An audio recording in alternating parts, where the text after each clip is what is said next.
CMR shopping mall మన height Nagar లో భాగ్యలతా కమాన్ పక్కన ఫిబ్రవరి 29న ప్రముఖ సినీ తారలచే గొప్ప ప్రారంభం. ఈ మూడో విడత సందర్భంగా ఈ సంవత్సరం ఈ ఏడాది చేస్తా ఉన్న ఈ రైతు భరోసా సాయం ఒక్కో రైతన్న కుటుంబానికి మరో 2000 రూపాయలు చొప్పున నేరుగా 1078 కోట్ల రూపాయలు వారి ఖాతాల్లోకి జమ చేస్తా ఉన్నాం. ఈరోజు అందించే ఈ సాయంతో ప్రతి ఏటా కూడా 13,500 రూపాయలు మనం ఏదైతే ఇస్తూ వచ్చామో ఈ 5 సంవత్సరాలలో ప్రతి రైతు కుటుంబానికి ఒక రైతు పక్షపాత ప్రభుత్వంగా ఈ 5 సంవత్సరాలు క్రమం తప్పకుండా 13,500 రూపాయలు ఇంటూ 5 సంవత్సరాల కింద 67,500 రూపాయలు ప్రతి రైతన్నకు ఇచ్చినట్టు అవుతుంది.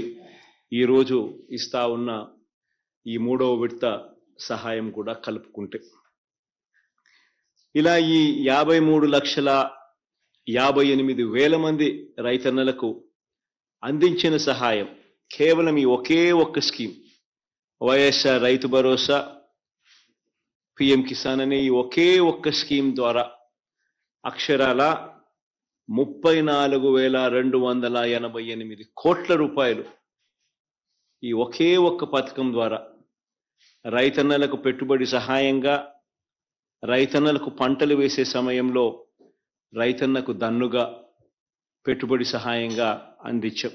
ఈ ఒకే ఒక్క కార్యక్రమం ద్వారా జరిగిన మంచి ఇది ఎందుకంత అవసరము, ఎందుకంత ఇంపార్టెంట్ అన్న అంశానికి వస్తే కరెక్ట్గా రైతన్న పరిస్థితి ఏమిటి అని చెప్పి ఒకసారి గమనిస్తే రాష్ట్రంలో దాదాపుగా 50% మంది రైతన్నలకు 1/2 హెక్టార్ లోపు విస్తీర్ణం ల్యాండ్ ఉన్న పరిస్థితులు. దాదాపుగా 50% మంది రైతన్నలకు కనీసం 1.25 ఎకరాలు కూడా లేని పరిస్థితి. అదే 1 హెక్టార్ దాకా కూడా తీసుకుంటే దాదాపుగా 70% మంది రైతులు ఇదే కోవలోకి వస్తారు.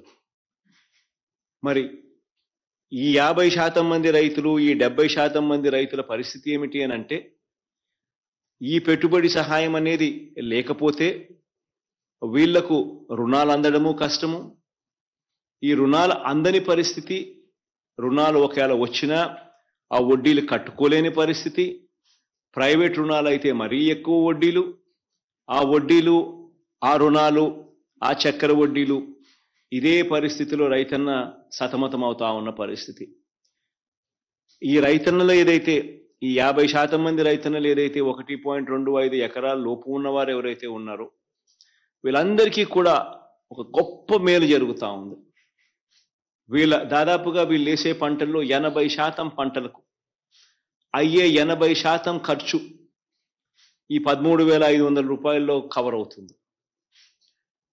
దాదాపు 80% ఖర్చు 80% పంటలకు ఈ 13,500 రూపాయల్లో కవర్ అయ్యే ఒక గొప్ప అడుగు ఈ 57 నెలల కాలంలోనే మన ప్రభుత్వం వచ్చిన తర్వాతనే జరిగింది అని చెప్పడానికి ఒక రైతు పక్షపాత ప్రభుత్వంగా, మరీ ముఖ్యంగా పేద రైతుల పక్షపాత ప్రభుత్వంగా గర్వపడతా ఉన్నానని చెప్పి కూడా ఈ సందర్భంగా చెప్తా.